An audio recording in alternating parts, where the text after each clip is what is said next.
Well, I know you're busy getting ready for your show tonight at the Clyde, so thanks for taking time to talk with me. It's my first time out, girl. This is the first time I talk to somebody without a mask on. I feel privileged. I know. Now, if you get me sick, I'm gonna trace it back to you. I can take the coronavirus trace right back. Okay. Okay. Now, I know that your birth name is David Atkins. Man, that's my brother, but we go on. No, I have, yeah. Now, why did you decide to make your stage name Sinbad? It wasn't a stage name. It was my name from my sophomore year in college. Okay. It became my name. Sinbad the sailor. He was a traveler. You're too young. No, I'm 56. Okay, you're still too young. Yeah, you too. You only look. You look in your 40s. So yeah, I love who he was. He was a traveler. He was a world traveler. He was a rogue, but he also could hang with kings and queens. I like that he was outside of the system. And he traveled the world, and his men believed in him. He wasn't always the biggest, but he was always the smartest, always the most clever. Now, Comedy Central ranks you as one of the 100 greatest stand-ups of all time. Yeah, their ranking sucked. They made 78. I looked at when I first heard it, I was like this. I know I'm not gonna be ahead of the greats, and I shouldn't. Everybody came before me. George Carlin, Richard Pryor, Bill Cosby, all of them, they're beasts. I said, but after them, I should be in the top 3. Man, I got down to 78. I threw the magazine. I threw it away. You threw it away? I threw it away. I said, man, please. You want to be hired? Yeah, I said, no, shut up. If you're gonna rank me right. Rank you? Yeah, and because I used to be real like, the cream would rise to the top. I found out, no, man, sometimes you get to say it. Sometimes you just being nice. I was always taught to be that kid. Like I said, that's why I became Sinbad. Okay. Hey, whatever, okay, oh, okay. If you think I'm like this, nah, man. No, I don't know who they are. I take all of them. I always respected people on the basketball court that could talk a little trash and back it up.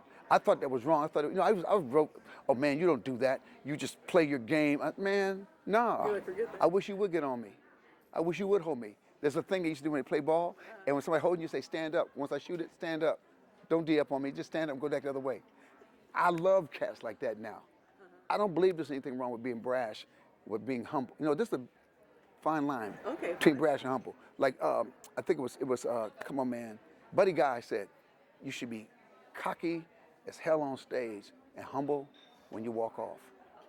On stage, I should give you everything. So yeah, when I'm on stage, I'm gonna give you everything. I said, man, I'm trying to learn to play my music right. I'm trying to play 4 instruments. I want to get to that place where like, hey, there's nothing I can't do. But off stage, there's nothing that separates me and you.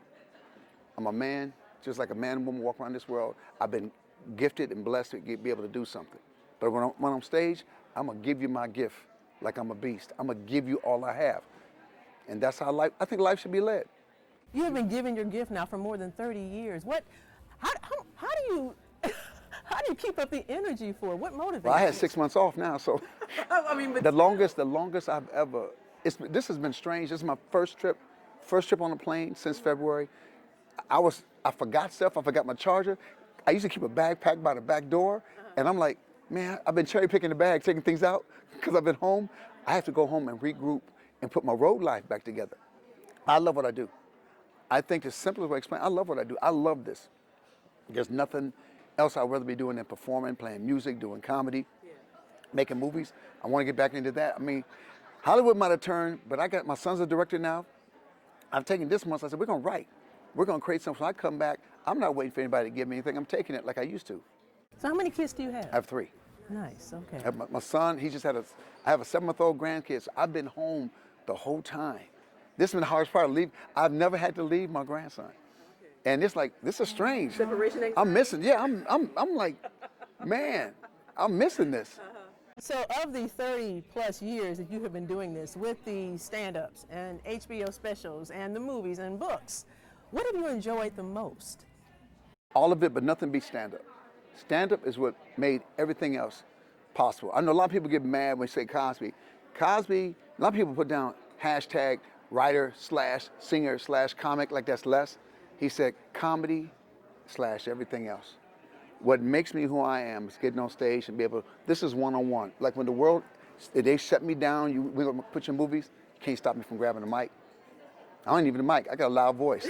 You can't stop me from doing this. When I'm on stage, I don't have to listen to somebody edit it. I don't have to go, hey man, that ain't gonna work. It's me trusting my instinct and me doing what I do best. This opened the door for everything else. So any projects on the horizon? Yes, I've got movies. I got things I wrote in the 90s. Now I have to play the grandfather and the father. But I wrote some stuff, and now I got some projects with my daughter's a singer-songwriter, writer. My wife helped them start a production company called Stonehaw Productions. So we got things we're going to do. I have things I want to do on the outside. I'm going to add a whole virtual component to this. I'm a tech freak. I mean, all tech. So I went through every piece of software during the 6 months on what to work. But sometimes I over-tech. Sometimes you got to go ahead and just do it, even if it's simple. So I hope to be. I was going to come off the road, but I'm going to start going back out, but not every week. And I'll do it live at the concert and also virtual, so you can buy virtual tickets if you're not coming out. It has been wonderful talking with you. I know Cool. you got to get ready for your show. Thanks again, and have a terrific evening. Thank you so much. That's cool.